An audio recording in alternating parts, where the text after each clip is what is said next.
नमस्कार दोस्तों, market sentiment video में आपका स्वागत है। चलिए, हमेशा की तरह हम डिस्कस करते हैं कुछ ऐसे स्टॉक्स के ऊपर जो रिसेंट में बहुत ही तगड़े वाले रेसिस्टेंस या फिर बहुत ही तगड़े वाले सपोर्ट जोन के आसपास ट्रेड कर रहे हैं।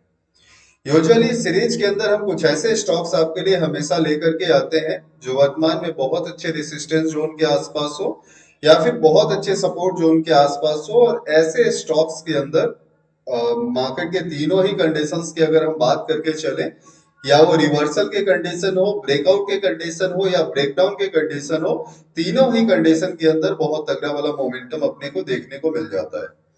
तो चलिए, बिना देर किए हम चलते हैं सीधे स्क्रीन के ऊपर और समझने की कोशिश करते हैं उन सारे स्टॉक्स के बारे में।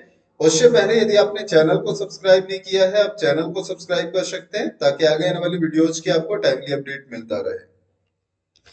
यदि हम बात करके चले अगले मार्केट के कुछ स्टॉक्स की, तो जो सबसे पहला स्टॉक हमने वापस अगले मार्केट के लिए अपने पिक में रखा है, यह जीलेट गार्ड का स्टॉक है। अगर हम जीलेट के चार्ट के ऊपर देख करके चले तो अगर याद होगा, लगातार पिछले 3 दिनों से हम इस स्टॉक को अपने वॉच लिस्ट में रख करके चल रहे थे, जहां पे एक सेल साइड का मोमेंटम, हम एक अच्छा खासा मोमेंटम एक्सपेक्ट करके चल रहे थे।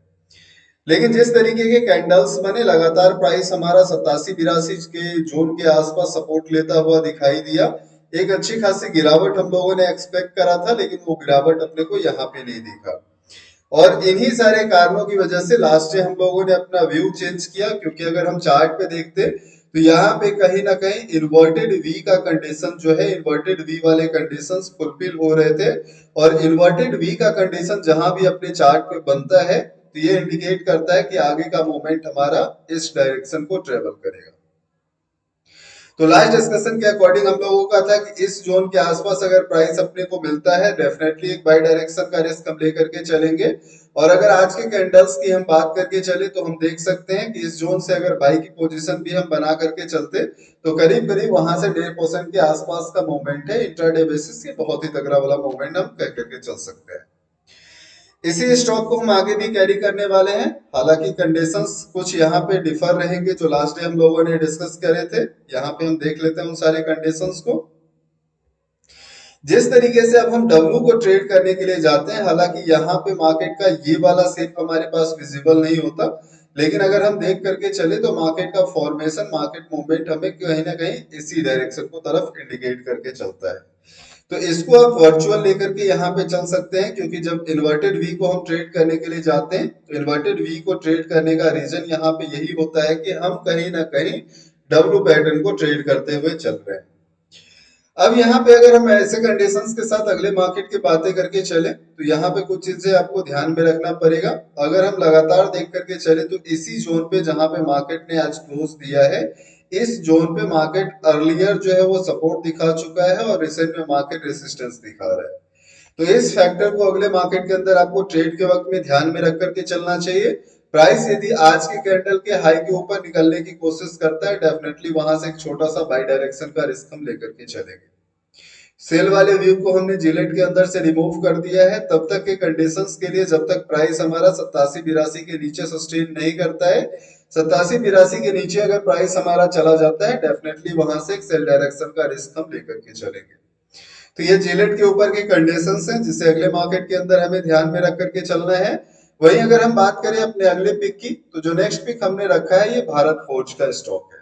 अगर आपको याद हो, भारत फोर्ज को भी हम लगातार अपने वॉच लिस्ट में रख करके चल रहे थे, जब डब्ल्यू बन रहा था तब भी, और जब डब्ल्यू के आसपास से रिवर्सल अपने को देखने को मिला है, नेकलाइन के आसपास से रिवर्सल देखने को मिला है, तब से हम लगातार इस स्टॉक को सेल डायरेक्शन की तरफ लेकर के चल रहे हैं। यहाँ पे हम देख सकते हैं पिछले 3 दिनों से जैसा हम लोगों ने सेल डायरेक्शन का एक्सपेक्ट किया, मार्केट मूवमेंट कहीं ना कहीं उसी तरीके का अपने को देखने को मिला है। लेकिन अब थोड़ा यहाँ पे कॉशियस रहने की जरूरत है। कॉशियस रहने का हमारा है कि यहाँ पे अगर हम चार्ट पे देख करके चले भारत फोर्ज पे, तो इस जोन के आसपास हम लगातार देख सकते हैं कि मार्केट हमारा एक तगड़ा वाला सपोर्ट हमेशा से दिखाया है। तो हमें इस जोन के आसपास अभी कॉशियस रहने की जरूरत है। हालांकि अगर इसके नीचे मार्केट सस्टेन करता है, डेफिनेटली एक छोटा सा रिस्क हम लेकर के चलेंगे, लेकिन जैसे ही प्राइस हमारा वापस पलट करके इस जोन के अंदर आता है, हम अपने ट्रेड से बाहर हो जाएंगे। इस जोन के अंदर आने का मतलब है कि प्राइस हमारा वापस अगर इस जोन के अंदर आकर के क्लोज कर देता है, वहां से हम अपने ट्रेड से सेल डायरेक्शन वाली ट्रेड को एग्जिट कर देंगे और अगर हम चाहें तो फ्रेश बाय डायरेक्शन की पोजीशन बना करके चल सकते हैं। तो ये भारत फोर्ज के अंदर का कंडीशन है जिससे अगले मार्केट के अंदर हमें ध्यान में रख करके चलना चाहिए। अब हम बात कर लेते हैं अपने अगले स्टॉक की, जो जिसे मुझे लग रहा है कि ऑलमोस्ट 10 दिन के आसपास से हम लोग लगातार अपनी वॉच लिस्ट में रखते हुए चल रहे हैं। यह है कॉस्मो फर्स्ट का स्टॉक। कॉस्मो फर्स्ट के ऊपर हम लोगों ने कंटिन्यूअसली डिस्कस किया है कि चार्ट के ऊपर एक बियरिश रेक्टेंगल पैटर्न बन रहा है और बियरिश रेक्टेंगल पैटर्न यहाँ पे अगर हम मोमेंट की बात करके चले, रेंज से बाहर निकलने के बाद भी अपने को सेल डायरेक्शन का मोमेंट देखने को मिल जाता है और अगर इस जोन पे फिर ब्रेकआउट भी देखने को मिला उसके साथ भी हम ट्रेड लगातार प्लान करते हुए चल रहे थे। तो यहाँ अगर हम देखें तो इंट्राडे बेसिस भी करीब 1.5 से 2% का मोमेंटम अपने को आज देखने को मिला था कॉस्मो फर्स्ट में। इसी स्टॉक को वापस हम कल के मार्केट के अंदर भी कैरी करने वाले हैं। यहाँ पे मैं थोड़ा सा चार्ट को यहाँ पे क्लीन कर देता हूँ ताकि चीजें अपने को समझ में आए।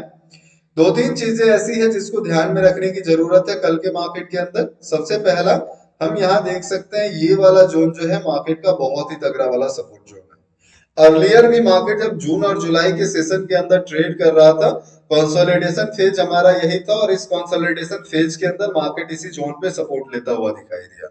अगर मैं प्राइस की बात करके चलूं, जस्ट होल्ड 1 मिनट, यहाँ पे हम देख सकते हैं ये जो कंसोलिडेशन फेज का सपोर्ट जोन हम लेकर के चल रहे हैं वो 768 रुपए का है और इसी जोन को हमें अगले मार्केट के अंदर भी ध्यान देकर के चलना चाहिए, क्योंकि अगर आज के मार्केट में भी हम देखें प्राइस हमारा इससे नीचे जाने की कोशिश कर रहा था लेकिन कहीं ना कहीं प्राइस सपोर्ट लेकर के वहीं पे बंद होता हुआ दिखाई दिया है।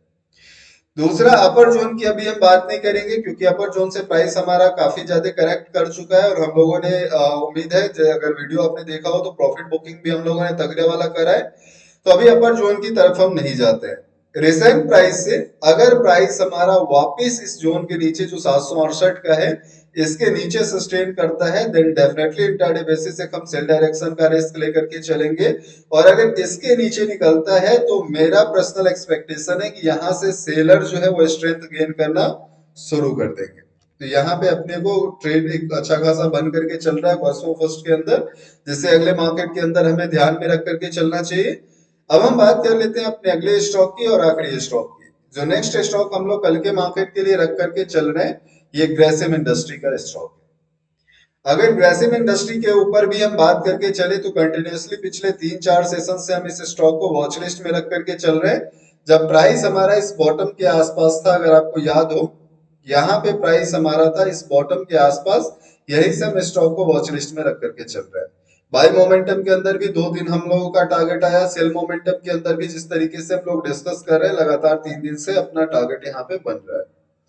तो ग्रेसिम इंडस्ट्री को ही हम आगे कैरी करने वाले हैं। यहाँ पे हम अगले मार्केट की कंडीशंस को डिस्कस कर लेते हैं, जहां यदि याद हो पहले हम डबल बॉटम पैटर्न को यहाँ पे ट्रेड करके चल रहे थे।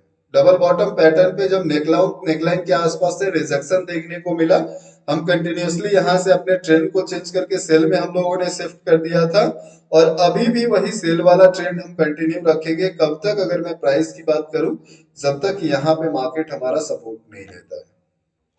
तो इस स्टॉक को आप इस सेल की कंडीशंस के साथ वॉच लिस्ट में रख करके चल सकते हैं। अगर मैं ट्रेडिंग लेवल की बात करके चलूं तो ट्रेडिंग लेवल यहाँ पे अगले मार्केट का जो हमारा रहेगा एक कंसोलिडेशन फेज जो हम मार्केट के अंदर देख रहे हैं 2716 के आसपास का है और यहीं पे मार्केट ने जुलाई स्टार्टिंग में अच्छा खासा कंसोलिडेट करा था। इसी जोन को अगले मार्केट के लिए भी हमें ट्रेड के अंदर ध्यान में रख करके चलना है। अगर प्राइस हमारा 2715 एक राउंड फिगर में हम लेकर के चल रहे हैं, 2715 के नीचे अगर मार्केट हमारा सस्टेन करता हुआ दिखाई देता है देन डेफिनेटली ग्रेसिम के अंदर भी हम वहां से एक शॉर्ट सेल डायरेक्शन का ट्रेड प्लान करके चलेंगे। जब तक इस जोन के नीचे प्राइस हमारा सस्टेन नहीं होता है हम किसी भी फ्रेश ट्रेड को अवॉइड करेंगे। उम्मीद है जितनी भी जानकारी हम आपके साथ डे बाय डे रखते आ रहे हैं सारी जानकारी आपके लिए फ्रूटफुल होगा। चलिए रिमेनिंग अपन करते हैं फिर किसी नए वीडियो के अंदर डिस्कस। Thank you.